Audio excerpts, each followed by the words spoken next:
Hello guys, ayan kakatapos lang bumoto ng aking lola kasi presidential election today dito sa Taiwan mga guys. So sinamahan ko ang aking alaga na boto. So ayan nga guys, tingnan nyo guys, ang dami pang nakapila dyan. Hindi ba sila tapos hanggang hapon pa yan. So priority kasi mga guys ang mga elderly, so nauna kami. So after bumoto ng aking lola, dito muna kami tatambay sa gilid kasi ang sarap ng hangin dito mga guys.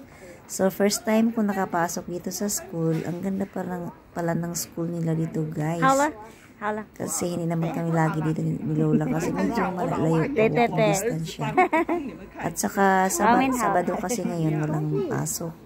Kaya ito lang yung mga tao dito ay yung mga botante lang. So dito muna kami sa gilid kasi napaka-presko. Yan lang mga guys. Thank you for